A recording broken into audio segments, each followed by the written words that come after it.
हरे कृष्णा। सर्वप्रथम आपण सभी भक्तों चरण कमल रे मोर कोटि कोटि प्रणाम।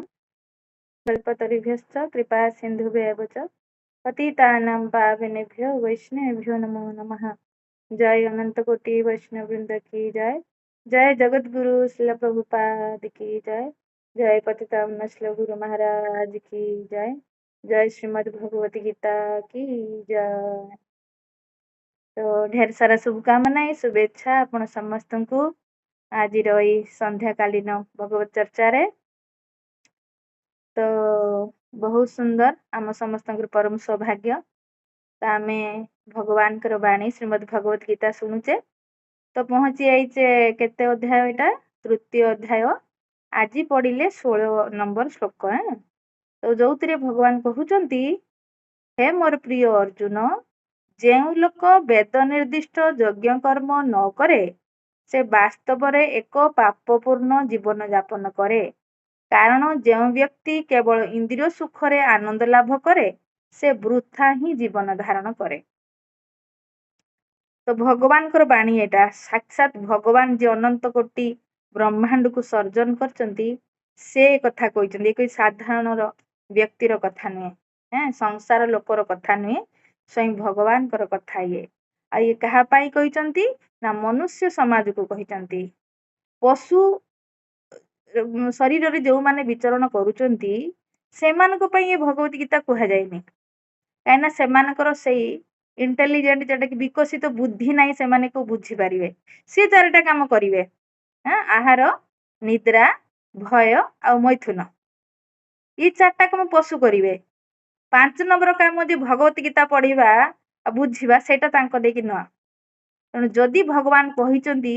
तो एथिरे आमरी उपकार पाई आमरी मंगल पाई जदि आमे ए वेद को न मानिबा तो वेदर सार हेला भगवत गीता। तो जदि भगवत गीता को न मानिबा जीवन रे आचरण न करिबा तो प्रभुपाद पर्पट रे कोन कहि गले जे से एक विपदपूर्ण जीवन यापन करूछि बोली बुझिबा को हेबो। जदि जने भगवत गीता अनुसार जीवन को न बिताए ताले से विपदपूर्ण जीवन यापन करूछि। बुझि पारचंती तो विपदपूर्ण माने तो आगला जीवन ताको शरीर मनुष्य शरीर माने प्राप्त हब नाही। ए कथा कोउठी कहिसंती ना श्रीमद् भगवत गीता रे 15 अध्याय 9 नंबर श्लोक रे देखिबे जोटी भगवान कहउचंती जदि जने भगवत गीता अनुसार जीवन को न बिताए ताले ताको गोटे शरीर मिलिबो। से कौन करुला पशु भलिया आहार निद्रा भय मैथुन मनुष्य शरीर प्राप्त करिकी जे 4टा काम करिवो माने आहार आ निद्रा माने खाइबो राति एने सुइबो पिला छुआ जन्म करिवो बुढ़ा ହେଇକି मरिजिवो। यदि मनुष्य जीवन पाई के 4टा काम कला तो आगला जीवन ता गोटे शरीर मिलिबो जोटी कहउचंती स्वत्रम चक्षु स्पर्शनम रसनम घ्राणमय बच मनश्चाय अधिष्ठाय विषयानुपसेवते। ताको गोटे शरीर मिलिबो जोउतरे आखि थिबो कान थिबो नाक थिबो त्वचा थिबो किंतु से दूसरे प्रकार की विषय को भोग करिवो। तो ये बुझी पारचंती मत गोटे शरीर मिले कुकुर गोटे शरीर मिली ना तार आखि कान नाक त्वचा सब अच्छी ना तो से दूसरे प्रकार के आउ से छेनापोड़ रसगोल्ला खीरी पुरी खाई पारुची तो दूसरे प्रकार की विषय को भोग करियो माने कचड़ारू खाइबो खाऊचे आम आखि आगर आम देखुचे ना ताम भितर केही एमती व्यक्ति अछंती हाँ मु पशु शरीर पाइबी केही चाहिबे एठी।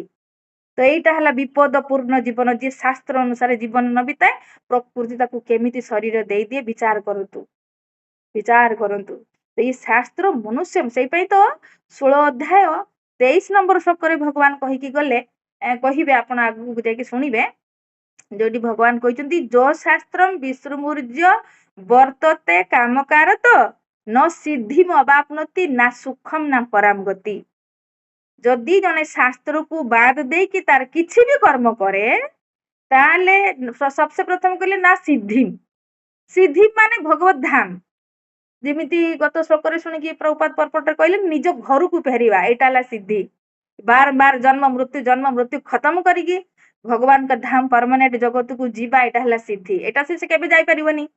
ना सुखम ना संसार से केबे सुख पाई परिबो ना पराम गति ना आउथरे ताको मनुष्य जीवन रो चांस मिलिबो। खत्म जे मन इच्छा जीवन बिताए से गोटे विपदपूर्ण जीवन बिताए माने अगला जीवन मनुष्य शरीर खत्म एबे पशु शरीर कहीं पशु भले तो जीवन बिताइला ना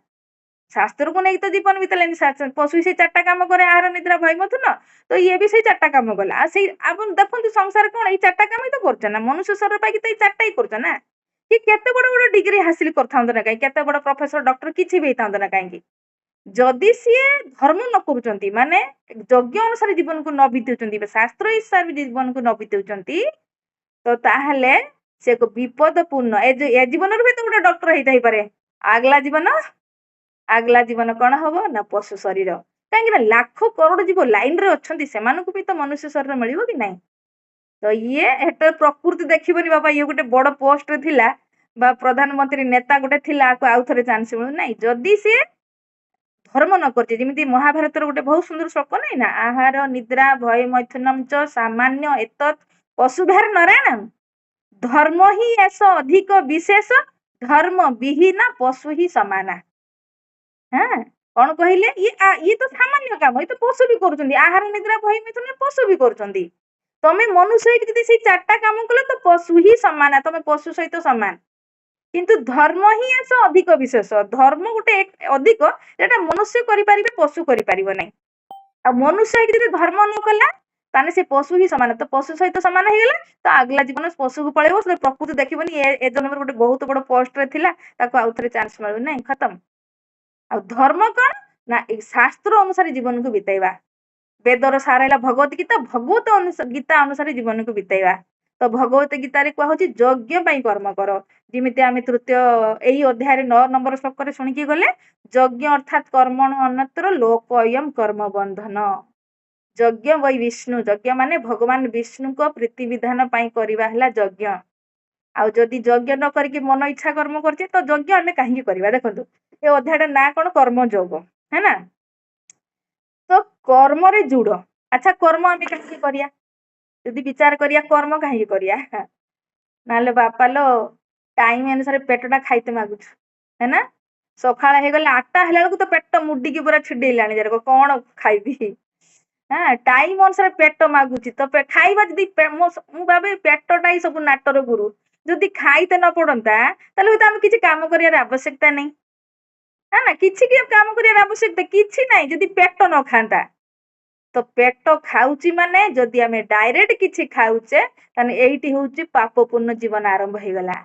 यज्ञ माने भगवान को अर्पण करके खाइबा एटा यज्ञ वही विष्णु माने विष्णु को प्रीति पाई करिबा तो विष्णु को प्रीति माने जहा किछि करूचे भगवान को आगे अर्पण करके करिबा एटा मनुष्य मानक पई नियम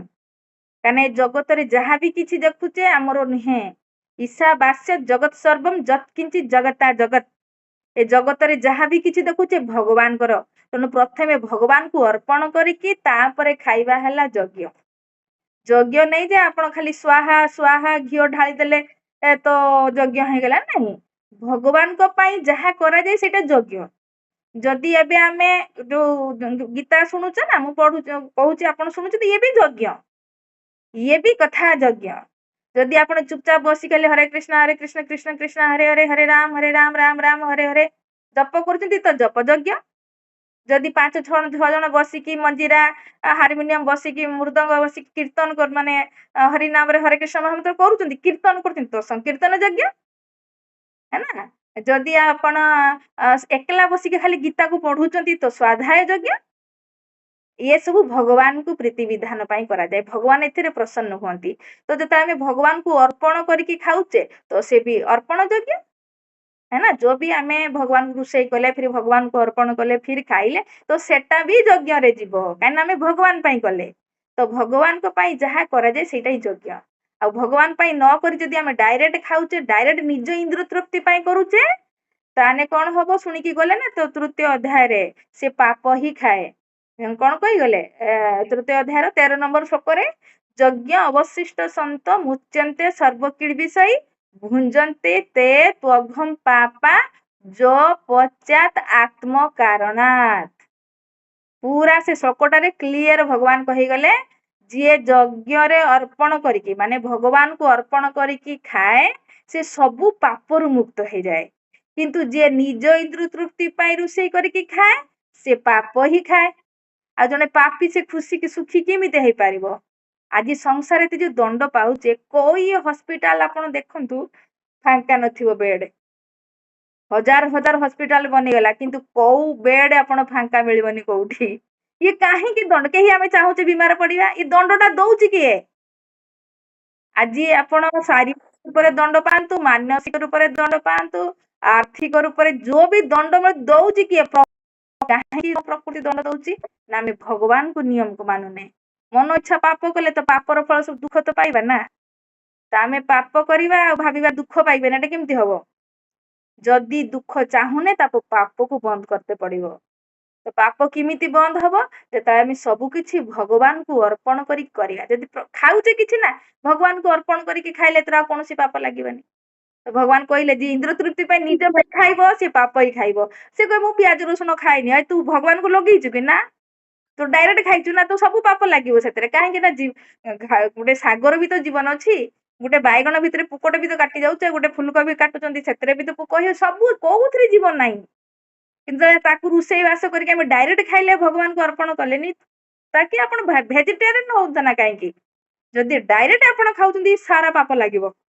किंतु भगवान सेटा को जे मते यज्ञ अवशिष्ट संत यज्ञ माने भगवान को अर्पण करके जे अवशिष्ट जे खाए से पापरु मुक्त रुहे किंतु जे निज इंद्र तृप्ति पाई खाए सी पाप ही खाए तो विचार कर जे पापी से केमती सुखी पारिबो से विपदपूर्ण जीवन को आह्वान करूछि निमंत्रण करूछि अगला जीवन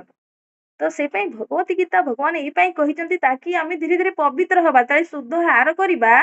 तमर मन शुद्ध हबो माने शुद्ध हार कोन भगवान को अर्पण करते पाइबा तो एटा शुद्ध हार तो शुद्ध हार कले मन शुद्ध हबो मन शुद्ध हले विचार शुद्ध हबो विचार शुद्ध हले कर्म शुद्ध हबो कर्म शुद्ध हले हमर गति शुद्ध होई जबो तो यही पई भगवान भगवत गीता कहिसंती ताकि आमे शुद्ध होई कि एही जीवन रे भगवान को धाम को फेरी जिबा घर को फेरिबा काइना भगवान को धाम को पापी आत्मा केबे जाई परिबा दशम अध्याय आमे सुनिबा जेठी कहिसंती परम ब्रह्म परम धाम पवित्र परम भगवान भगवान के धाम परम पवित्र तो आमे पवित्र है कि भगवान के धाम को केबे भी एंट्री मारी परिबा नहीं तो हमको पवित्र हेते पड़िबो आ पवित्र केमती हबा ना दीटा काम रे जीभरे दीटा काम कले आमे पवित्र हे जिबा जीभरे भगवान को नाम करिबा बा जीभरे जेमिति मु तो जीभरे कथा कहउछु ना भगवान को कथा जीभरे कहउछु ना तो इथरा आमे पवित्र होचे तो जीभरे भगवान का नाम करिबा भगवान को गुणगान करिबा आ जीभरे खाइबा जीव तो खाउचे ना तो दीटा काम जीवरे भगवान को अर्पण करके प्रसाद पाइबा जीवरे भगवान का नाम करिबा आई दीटा कले आमे पवित्र हे जिबा बस जदि ए दीटा करूची के संसार को अनांत ना ए दीटा काम के करचंती कि किए ना नाम करूचु ना किए भगवान को लगे प्रसाद पाउची आ मन इच्छा करिया द्वारा कोन को विपदपूर्ण जीवन यापन विपदपूर्ण विचार करते ए जीवन ता तमे खाई पी के बस ऐश करलो केते दिन ऐश करिवो केते दिन समय पळेउ आज जे दिनटा चली गला जीवन के भी फेरिबनी आउ तो लास्ट आसिक बुढ़ापा पहुंची जीव लास्ट मृत्यु आ मृत्यु पर सजा जेबे मजा करतिले ना आइंस खाई कि माछ मांस बिरयानी ये से खाई कि तार सजा मिलिबो अगला जीवन पशु शरीर अभी विचार करबे जो जियोग्राफी चैनल देखिबे कि डिस्कवरी देखंतु केते बेले हरिण दौड़ुतिबो बाघ ता पछरे पड़तिबो जिंदा झपटी पड़ियो ता पछाडू विचार करंतु ना आत्मा जेते जाए शरीर को कष्ट आमको जेमती कष्ट प्रत्येक पशु पक्षी को कष्ट अछि आत्मा बाहरी गले मड़ा शरीर को कष्ट हुएनी तो जिंदा माने एई भली ताको जीवनटा चलिबो ना केते जन्म परे पुणी चांस मिलिबो मनुष्य शरीर तो विचार करंतु केते भाग्य हमके मनुष्य शरीर मिलिची सातिर भगवान भगवत गीता देइचंती एतर बाट भी कहिचंती किमिति शुद्ध हबा किमिति घर को फेरिबा ना ए संसार को आसीबा ना जन्म मृत्यु चक्र रे फसीबा किंतु एत्तिक आम देके होउनी ए दीटा काम जदि आमे कर देबा गीता अनुसार ता नाम रे एई जीवन भी धन्य हे जीवो आ मृत्यु पर आमे घर को फेरी दिबा जोटी जन्म नाही मृत्यु नाही बुढ़ापा नाही बीमारी नाही जेटी भूमि चिंतामणि जेटी जलटा अमृत जेटी क्षीरटा क्षीरर सागर जोटी कल्प वृक्ष जोटी समय स्थिर ना हेटी भविष्य ना हेटी अतीत जोटी चिदानंद ज्योति जोटी शरीर को आनंद देला भलिया प्रकाश ना गरम ना ठंडा ए सुंदर जगत को जीवा पई एते सुंदर मनुष्य शरीर रे चांस मिलिची आ साथी रे भगवान भगवती गीता देइचंदी बाट भी कहिचंती किंतु हाय रे दुर्भाग्य किया अदर फायदा उठौची यार ए गीता को पढ़िले सिना फेरी जानिबे जानिले सिना करिवे करिले सिना पाइबे ତ ଆମେ ମାନେ କେତେ ସୌଭାଗ୍ୟବାନ ବିଚାର କରନ୍ତୁ ଯେନ କେନ ପ୍ରକାର ସାଧୁ ସଙ୍ଗରେ ଆସିକି ଭଗବତ ଗୀତାକୁ ବୁଝୁଛେ। ହଁ ସିମ୍ପୁଲ ସା କାମ କେତେ ସୁନ୍ଦର ଭଗବାନ ଦେଖନ୍ତୁ କେତେ ଭେରାଇଟିର ଆମକୁ ଖାଇବା ପାଇଁ ଦେଇଛନ୍ତି ହେ ନା କେତେ ଭେରାଇଟିର ଶାଗ ସବଜି କେତେ ଭେରାଇଟିର ଫଳମୂଳ କଣ ନ ଦେଇଛନ୍ତି ଖାଇବା ପାଇଁ ସେଇଥିର ଅନଗିନତ ଆଇଟମ ବନେଇବା ଭଗବାନଙ୍କୁ ଖାଲି ଭଗବାନ କଣ ଖାଇ ଯାଉଛନ୍ତି ନା ଖାଇଗଲେ କେହି ଲଗାନ୍ତେନି ଭଗବାନଙ୍କୁ ଲଗଉଛେ ମାନେ ଭଗବାନ ଆମର ଭାବ ଦେଖିଲେ ଯାଉ ମତେ ମନେ ତ ପକେଇଲା କମ ସେ କମ ଯେ ଏଇ ଚେତନାରେ ଯେ ସବୁ କିଛି କୃଷ୍ଣଙ୍କର ଫିର ସେଇଟା ତୁଳସୀ ପତ୍ର ପଡିଗଲେ ଲାଗିବ ହେଇଗଲା ପ୍ରସାଦ ଫିର ଆପଣ ପାଆନ୍ତୁ ନା ପାଇବେ ଆଉ ସୁନ୍ଦର ନାମ କରିବେ ହେଇଗଲା ପବିତ୍ର ଆପଣ ହେଇଗଲେ ଭଗବତ ଧାମ ଯିବା ପାଇଁ ରେଡି କିନ୍ତୁ ଏତିକ କିଏ କହିବ। ହଁ ଆପଣ ମାନେ ଦେଖନ୍ତୁ ଭଗବତ ଗୀତା ଆପଣ ପଢି ପଢି ଯାଆନ୍ତୁ ଭଗବାନ ଏଇ ଗୋଟେ କଥା କାହିଁ କହୁଛନ୍ତି ନା ଭଗବାନ ବି କେବେ ଚାହାନ୍ତିନି ଆପଣ ଏଇ ସଂସାର ରୂପକ ବା ଦୁଃଖରେ ରୁହନ୍ତୁ ପ୍ରକୃତି ଦ୍ଵାରା ଦଣ୍ଡ ପାଆନ୍ତୁ। ହଁ ଏଠି କୌଣସି ଭଦ୍ରକର ପଦମ ପଦମ ୟଦ ବି ପଦମ ଆଜି ୟୁକ୍ରେନ ର ଯୁଦ୍ଧ ଇରାନ ର ଯୁଦ୍ଧ କାଲି ଆମ ଦେଶରେ ହେଇପାରେ ଏଠି ଜୀବନ ବିପଦ ସଂକୁଳ ଏଠି ସ୍ଥାନ ହିଁ ନୁହେଁ ଆମ ମାନଙ୍କର ତେଣୁ ଏଠି ଜଲଦି ବାହାରିବା ଭଗବତ ଧାମକୁ ଫେରିବା ଆମ ଲକ୍ଷ୍ୟ ହବା ଦରକାର। ତ ସେ ପାଇଁ ଏଇ ଦିଟା କାମ କରିବା ନାମ କରିବା ପ୍ରସାଦ ପାଇବା ତାହେଲେ ସୁନ୍ଦର ପବିତ୍ର ହେଇଯିବା ଏଇ ଜୀବନରେ ଆପଣ ଭଗବାନଙ୍କୁ ପାଇପାରିବେ କାହିଁକିନା ଏଇଟା ଭଗବାନଙ୍କର ଇନଷ୍ଟ୍ରକ୍ସନ ଭଗବାନ କହିଛନ୍ତି ଏଇଟା ଆମେ ଏଇଠି ବସିକି କିଛି ଆମ କଥା କହୁନେ ଭଗବାନ କହୁଛନ୍ତି ଯଦି ପବିତ୍ର ନହେଲେ ତ ପବିତ୍ର ଧାମକୁ ଯାଇପାରିବାନି ନା ଭଗବାନଙ୍କ ଧାମ ପରମ ପବିତ୍ର ଆଉ ଅପବିତ୍ର ହେଇକି ଆମେ ମାଂସାହାର କରିବା ଆମେ ନଶା କରିବା ଆମେ ଜୁଆ ଖେଳିବା ଆମେ ଅବୈଧ ସ୍ତ୍ରୀ ପୁରୁଷ ସଙ୍ଗ କରିବା ଆମେ ଭଗବାନଙ୍କୁ ଅର୍ପଣ ନ କରିକି ଯାହା କିଛି ତାହା ମନ ଇଚ୍ଛା ଖାଇବା ତ ଆମେ କେବେ ସେଠିକି ଯାଇପାରିବାନି। ତ ଆଉ ଯଦି ନ ଯାଇପାରିବା ସଂସାର ରହିବା ଏଠି ପ୍ରକୃତି ଦଣ୍ଡ ଦବ କିନ୍ତୁ ଦଉଛି ଆପଣ ଦେଖୁଛନ୍ତି ବୁଢାପା ଆସୁଛି ଆଗକୁ ହଁ ତାପରେ ମୃତ୍ୟୁ ଆସୁଛି ଫିର ଜନ୍ମ ଫିର ମରଣ ଜରୁରୀ ନାହିଁ ଯଦି କହିଲେ ଶାସ୍ତ୍ର ଅନୁସାରେ ନ ବିତେଇବା ତାହେଲେ ଆଗଲା ଜୀବନ ପଶୁ ଫିର 84 ଲାख ଘୁରେ ସଂସାରରେ ଫିର କେବେ ମନୁଷ୍ୟ ଜୀବନ ମିଳିବ ଫିର କେବେ ଭକ୍ତି କରିବା ଫିର କେବେ ହଁ ତେଣୁ ଏବେ ଚାନ୍ସ ମିଳିଛି ଏବେ ଆମେ ମୁକ୍ତିର ଦ୍ୱାର ପାଖରେ ଅଛେ ତ କାହିଁକି ଆମେ ଭଗବାନଙ୍କ ନାମ ନେଇ ନବାନି କାହିଁକି ଭଗବାନଙ୍କୁ ଅର୍ପଣ କରିକି ପ୍ରସାଦ ପାଇ ନବାନି କାହିଁକି ପବିତ୍ର ହବାନି କାହିଁକି ଘରକୁ ଯିବାନି ବିଚାର କରୁନାହାନ୍ତି ଏତିକି କରିପାରିବାନି। ତ ଆପଣ ମାନଙ୍କ ଦିମାଗରେ ପୁରେଇବା ହେଲା ଆମ କାମ ଯେହେତୁ ଆପଣ ମାନେ ଯେନ କେନ ପ୍ରକାର ଆସିକି ସାଧୁ ସଙ୍ଗରେ ଯୋଡି ଯାଇଛନ୍ତି ସେଇ କଥାକୁ ଆପଣ ବିଚାର କରନ୍ତୁ ଭାବନ୍ତୁ ଯେ ଆମକୁ ଏଇ ସଂସାର ରହିବାର ଅଛି ନା ଘରକୁ ଫେରିବାର ଅଛି ତ ଥରେ ମାଇଣ୍ଡ ସେଟଅପ କରିନେବେ ନା ନା ହେଇ ମତେ ଘରକୁ ଯିବାର ଅଛି ତ ଫିର ଆପଣ ସବୁ କିଛି ସହଜ ହେଇପାରିବ କିଛି କଷ୍ଟ ନାହିଁ ଭକ୍ତି ଜୀବନ କିଛି କଷ୍ଟ ନାହିଁ। ତ ଆଗରୁ ତ ଭଗବାନଙ୍କୁ ପାଇବା ପାଇଁ କେତେ ବଡ ବଡ ତପସ୍ୟା କରୁଥିଲେ ହେଁ ଏ କଳି ଯୁଗର ତ ସେତିକ କିଛି ତପସ୍ୟା ନାହିଁ ଭଗବାନଙ୍କର ନାମଙ୍କର ପ୍ରସାଦ ପାଅ କାହିଁକିନା ତପସ୍ୟା ଲାଗୁଛି କାହିଁକି ଇନ୍ଦ୍ରିୟାଙ୍କୁ ସଂଯମ ଯେମାନେ କରିନାହାନ୍ତି ତାଙ୍କ ପାଇଁ ତପସ୍ୟା ଆରେ ବାବୁ ଚା ଛାଡିବି ନା ମୁଁ ତ ଚା ଛାଡିକି ରହିପାରିବିନି ତା ପାଇଁ ଏଇଟା କଷ୍ଟ କିନ୍ତୁ ଯିଏ ଇନ୍ଦ୍ରିୟାଙ୍କୁ ବଶମେ କରିଦେଇଛି ତା ପାଇଁ ବହୁତ ଭକ୍ତି ବହୁତ ସରଳ କିନ୍ତୁ ଏ ସରଳ ହେଇପାରିବ ମାନେ କଷ୍ଟ ଯେଟା ଲାଗୁଛି ଇନ୍ଦ୍ରିୟାଙ୍କୁ ବଶମେ କରିବା ଯେମାନେ ବଶମେ କରିଛନ୍ତି ତାଙ୍କ ସଙ୍ଗରେ ରହିବା ତାଙ୍କ ସଙ୍ଗରେ ଭାଗବତ ଗୀତା ଏସବୁ ଶ୍ରବଣ କରିବା ତ ଧୀରେ ଧୀରେ ଏସବୁ ହେଇପାରିବ କିଛି ଅସୁବିଧା ନାହିଁ। ତ ଠିକ ଅଛି ସମୟ ହେଇଯାଇଛି ରଖିବା ଏଇଠି ହରେ କୃଷ୍ଣ କୃଷ୍ଣ କୃଷ୍ଣ ହରେ ହରେ ହରେ ରାମ ରାମ ରାମ ହରେ ହରେ राम राम राम ଥାଏ ତ ନେଇପାରିବା राम ହେଲା।